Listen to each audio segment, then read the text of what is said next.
Hello and welcome you all to the street analytics. इस video में हम Titan company का कंप्लीट फंडामेंटल एनालिसिस करने वाले हैं। हम समझेंगे कि कंपनी किस किस सेगमेंट में काम करती है और क्या क्या मेन ब्रांड्स है कंपनी के। देन हम कंपनी की जर्नी देखेंगे कि ड्यूरिंग द ईयर्स कंपनी ने कैसे नए नए ब्रांड्स को लॉन्च किया और क्या क्या एक्विजिशन किए हैं। देन हम डिस्कस करेंगे कंपनी के मैनेजमेंट के बारे में और थोड़ा सा कंपनी का फाइनेंशियल एनालिसिस देखेंगे। एंड एट लास्ट हम कंपनी के वैल्यूएशन और मेरा टेक देखेंगे टाइटन पे क्या है। तो चलिए जानते हैं पहले कंपनी के प्रोडक्ट सेगमेंट्स के बारे में। तो कंपनी मेन 4 सेगमेंट में काम करती है। पहला है वॉच एंड वियरेबल्स, सेकंड है ज्वेलरी, थर्ड है आई वेयर एंड फोर्थ है परफ्यूम एंड साड़ी बिजनेस। अगर इनके मेन ब्रांड्स की बात करें तो पहला है तनिष्क जो कि ज्वेलरी ब्रांड है, सेकंड है टाइटन जो कि वॉच का ब्रांड है और फ्लेक्सिब ब्रांड है इनका, थर्ड है रागा जो कि इनका एक्सक्लूसिव ब्रांड्स है वुमेन्स वॉचेस के लिए, फोर्थ है फास्टट्रैक जो कि यूथ ब्रांड है, वॉचेस बनाता है, आई ग्लासेस बनाता है, एंड लास्ट है सोनाटा जो कि इंडिया का लार्जेस्ट सेलिंग वॉच ब्रांड है।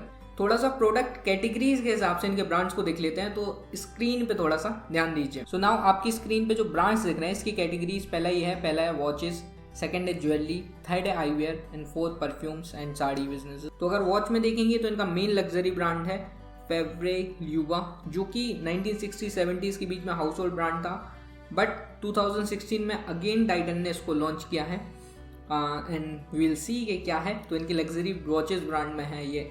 एंड देन प्रीमियम ब्रांड्स में देखें वॉचेस के तो है ज़ाइलस एंड नेबुला। अगर मिड मार्केट को ये कैटर करते हैं उसमें Titan, Zoop and fast track. And mass market के लिए है सोनाटा जो कि ऑब्वियसली आपको पता होगा चीप वॉचेस बनाता है, अफोर्डेबल वॉचेस बनाता है, चीप वर्ड शायद सही नहीं होगा। अगर ज्वेलरी सेगमेंट्स में देखें तो इनका लग्जरी ब्रांड्स में है जोया एंड प्रीमियम और मिड मार्केट में है इनका तनिष्क एंड मिया और कैरेटलेन। अब मिया एक जो ब्रांड है वो वर्किंग वुमेन्स के लिए है, 14 कैरेट के गोल्ड्स से ये चीज़ें बनाते हैं, तो थोड़ा सा मतलब मॉडर्न वे में लोगों को चीज़ें प्रोवाइड करा रहे हैं, ज्वेलरी प्रोवाइड करा रहे हैं। कैरेटलेन ऑनलाइन प्लेटफॉर्म में इनका करीब 72% स्टेक है कैरेटलेन में, 100% स्टेक नहीं है। इन्होंने इसको एक्वायर करा था, इनका खुद का वेंचर ये नहीं है। कैरेटलेन के स्टोर्स भी हैं जो हम आगे चल के देखेंगे। नाउ अगर हम आई वेयर में देखें तो इनके 3 ब्रांड्स हैं, पहला Titan I plus, second glace and last is fast track. Titan I plus सबसे बड़ा ब्रांड है ऑब्वियसली इन तीनों ब्रांड्स में से। अगर हम परफ्यूम्स में देखें तो इनका ब्रांड है स्किन जो इन्होंने लॉन्च करा था, एंड देन तनेरिया ये साड़ी का ब्रांड है जो इन्होंने अभी रिसेंटली 2017 में लॉन्च किया है। ना हम स्टोर्स देख लेते हैं कि डिफरेंट कैटेगरीज के अंडर में कंपनी की कितनी स्टोर हैं।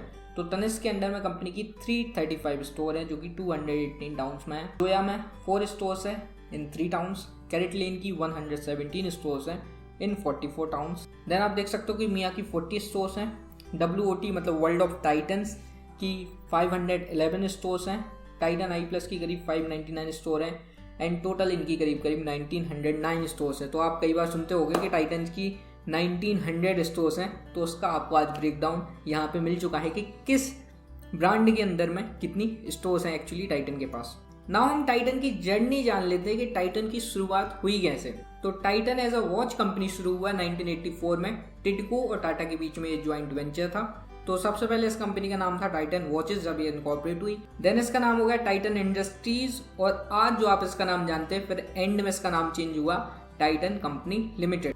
तो 1993 में इन्होंने सोचा कि यार ज्वेलरी में भी एंट्री करते हैं, तो थोड़ा इन्होंने गोल्ड वॉचेस वगैरह लॉन्च करी। फिर 1996 में इन्होंने तनिष्क नाम के ब्रांड को लॉन्च किया। जिस पर्सन ने ये सब किया था उसके बारे में हम मैनेजमेंट में थोड़ा सा डिस्कस करेंगे। 1998 के आसपास इन्होंने सोनाटा और फास्टट्रैक ब्रांड लॉन्च किया। 2005 में इन्होंने गोल्ड प्लस लॉन्च किया, बट 2017 में वो गोल्ड प्लस टाइटन के साथ मर्ज कर दिया इन्होंने। वो यहाँ पे है नहीं इस इमेज में, but you should know that. 2008 में जोया लॉन्च किया। जोया आपको याद होगा लग्जरी ब्रांड है। 2011 में इन्होंने मिया लॉन्च किया और उसी साल में इन्होंने ये फेवरे ल्यूबा जो ब्रांड है इसको एक्वायर किया था, लेकिन लॉन्च इन्होंने इसको 2016 में किया। 2013 में इन्होंने स्किन परफ्यूम स्टार्ट करा। 2016 में जो मैंने बताया था फेवरे ल्यूबा ये इस ब्रांड को लॉन्च किया और कैरेटलेन का एक्विजिशन भी इन्होंने 2016 में करा। एंड 2017 में इन्होंने तनेरिया नाम का ब्रांड लॉन्च करा जो कि साड़ी ब्रांड्स हैं। सो फार सो गुड। चलिए अब जानते हैं कंपनी के मैनेजमेंट के बारे में। ओके, सो करेंटली कंपनी के MD हैं मिस्टर CK वेंकटरमन ये ग्रेजुएट है फ्रॉम IIM अहमदाबाद। इन्होंने टाइटन कंपनी को ज्वाइन किया था करीब 1990s में, और ज्वाइन करने के बाद 2003 तक ये मार्केटिंग और एडवर्टाइजमेंट डिपार्टमेंट में काम करते रहे। 2003 के बाद ये सेल्स और मार्केटिंग के हेड बन गए। 2005 में इन्होंने ज्वेलरी डिवीजन संभाला और अक्टूबर 2019 में MD बनने से पहले ये ज्वेलरी डिवीजन के CEO की लास्ट पोजीशन पे थे। नाउ करेंटली देख लेते हैं कि इनका ज्वेलरी डिवीजन जो है वो 90% करीब कंट्रीब्यूट करता है। तो देख लेते हैं कि अभी कौन CEO है ज्वेलरी डिवीजन के।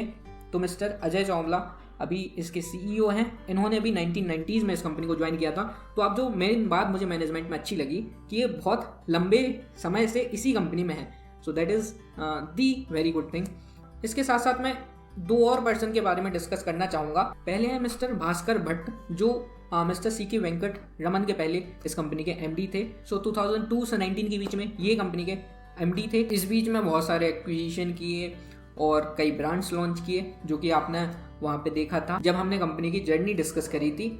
और करेंटली ये डायरेक्टर हैं कंपनी में। इनके पहले जो MD थे उनके बारे में थोड़ा सा जान लेते हैं, मतलब थोड़ा सा लंबा नहीं, थोड़ा सा जानेंगे। जो मिस्टर जेरेक्सिस देसाई हैं, लेट मिस्टर जेरेक्सिस देसाई, इन्होंने ही टाइटन कंपनी का आइडिया मिस्टर JRD टाटा के सामने रखा था। 1917 के आसपास इन्होंने उस आइडिया को रखा था, लेकिन उस टाइम पे इतना ज़्यादा ब्यूरोक्रेटिक हेजेस थी कि ये लॉन्च नहीं कर पाए। और 1986 में जाकर, मतलब 16 साल इनका ये आइडिया चला, और 1986 में जाकर इन्होंने फाइनली टाइटन को टिक्को के साथ पार्टनरशिप में स्टार्ट किया। जो आप आज तनिष्क का नाम सुन रहे हो, जो कि 90% करीब कंट्रीब्यूट करता है टाइटन के बिजनेस में, उसकी जो शुरुआत है वो भी इन्होंने ही की थी, जेरेक्सिस देसाई जी ने। 2002 में इन्होंने रिटायरमेंट ले ली एंड देन इसके बाद भास्कर भट्ट ने MD की पोजीशन संभाली।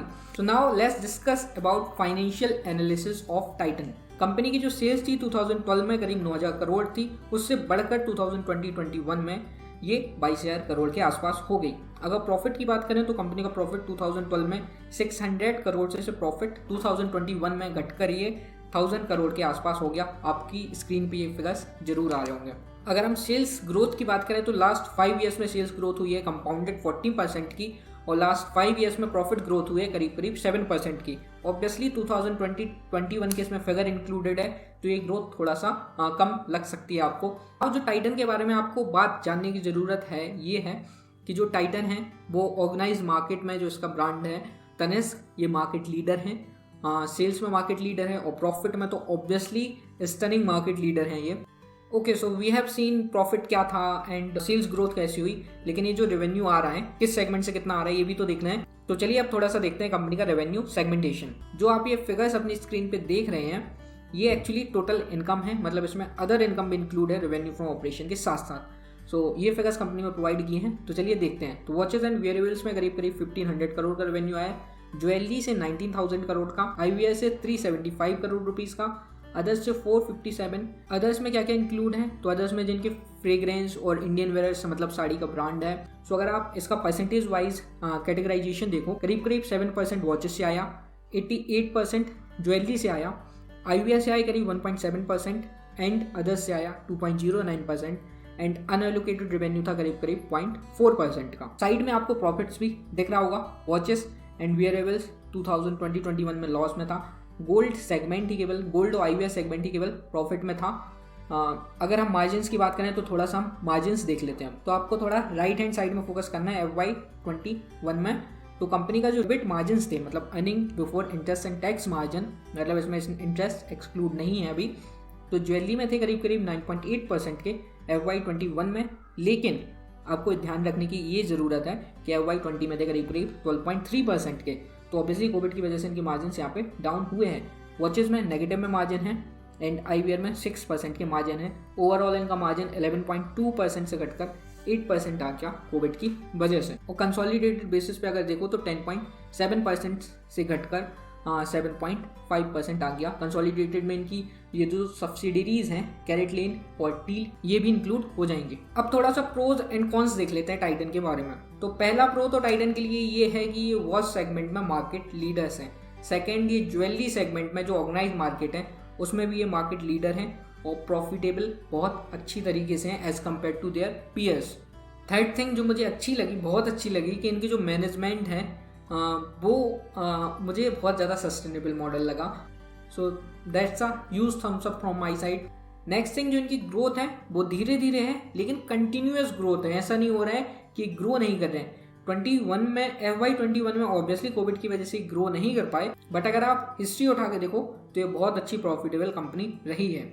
नेक्स्ट प्रो टाइटन का ये है कि जो अनटैप्ड मार्केट है, करेंटली तनिष्क की करीब 350 स्टोर्स हैं और करीब 300 सिटीज़ में हैं। तो अब आप देखो कि ग्रोथ की अपॉर्चुनिटी अभी टाइटन के पास बहुत ज़्यादा है। अब बात ये है कि क्या टाइटन उसको कैप्चर करती है, वो हमें देखना होगा आगे चल के। अब थोड़ा सा कॉन्स देख लेते हैं कंपनी के बारे में। तो कंपनी करीब 96 के PE पे ट्रेड कर रही है, जो कि मुझे वैल्यूएशन के पर्सपेक्टिव से महंगा लगता है। एंड नेक्स्ट थिंग इज कि 96 के PE पे ट्रेड कर रही है, वो तो ठीक है, लेकिन ग्रोथ इतनी तेज नहीं है कि अगर आपको ग्रोथ कंपनी के लिए इतना मैं PE दे रहा हूँ, स्टेबिलिटी है ऑब्वियसली, बट ग्रोथ भी तो चाहिए। तो एक मिस्टर राकेश झुनझुनवाला का फैक्टर भी इसमें है कि उन्होंने इन्वेस्ट किया है तो कंपनी अच्छी है। ऑब्वियसली फंडामेंटली कंपनी बहुत अच्छी है, बट आई थिंक मेरे हिसाब से तो ये महंगी है। नाउ एट लास्ट हम डिस्कस कर लेते हैं वैल्यूएशन और मेरा टेक। सो करेंटली कंपनी 96 के PE पे ट्रेड कर रही है FY21 के हिसाब से। ऑब्वियसली लास्ट 2-3 क्वार्टर्स के कंपनी ने बहुत अच्छे रिजल्ट पेश किए हैं, बट मुझे अभी भी इस कंपनी का वैल्यूएशन महंगा लग रहा है। अब जो इन्वेस्टर्स हैं वो ये कह सकते हैं कि यार और मैं भी ये कहता हूँ कि अच्छी कंपनियों के वैल्यूएशन आपको महंगे मिलेंगे, बट मैंने ऑब्वियसली कुछ कंपनियों इन्वेस्ट कर रखा है जो महंगे वैल्यूएशन में है, लेकिन मुझे वहाँ पे ग्रोथ भी चाहिए कि अगर मैं किसी महंगी वैल्यूएशन की कंपनी में इन्वेस्ट कर रहा हूँ तो आई नीड टू सी कि वो ग्रोथ वैसी हो पाए। सो ये जो वैल्यूएशन हाई है इसके पीछे का रीज़न यही है जो मैंने प्रो में डिस्कस करा था कि टाइटन के पास बहुत बड़ी एक अपॉर्चुनिटी है और टाइटन अभी भी मार्केट लीडर है। सो टाइटन उस अपॉर्चुनिटी को कैपिटलाइज कर सकता है, जो कि लोगों की होप है और जो लोग चाहते हैं कि टाइटन करे। मैंने टाइटन में इन्वेस्ट तो नहीं, बट शॉर्ट पीरियड के लिए थोड़ा सा बाई किया था एंड देन 50-60% के प्रॉफिट पर मैं निकल गया था। लॉकडाउन के आसपास मैंने बाई करा था एंड मुझे उसमें 50-60% का प्रॉफिट हुआ। मैंने कहा चलो ठीक है, वैल्यूएशन तो मुझे स्ट्रेच बहुत ज़्यादा लग रहे थे, मैं इस कंपनी को ज़रूर अपनी वॉच लिस्ट में रखूँगा। मुझे नहीं लगता कि इसके वैल्यूएशन इतने सस्ते होंगे, बट लेट्स सी कि क्या होता है आगे चल के। एंड एट लास्ट, अगर आपको वीडियो अच्छी लगी है तो आई एम श्योर कि आपको ये HDFC बैंक के एनालिसिस की वीडियो भी अच्छी लगेगी, तो इस वीडियो को भी जरूर जाके देखें। अगर ये वीडियो अच्छी लगी हो तो लाइक करें, शेयर करें अपने फ्रेंड्स के साथ और सब्सक्राइब कर लें इस चैनल को, ताकि हर मंडे को आपको ये वीडियो मिलती रहे एनालिसिस की, और थर्सडे को एक थोड़ा सा एजुकेशन स्टॉक मार्केट के बारे में वो वाली वीडियो भी आती रहेगी।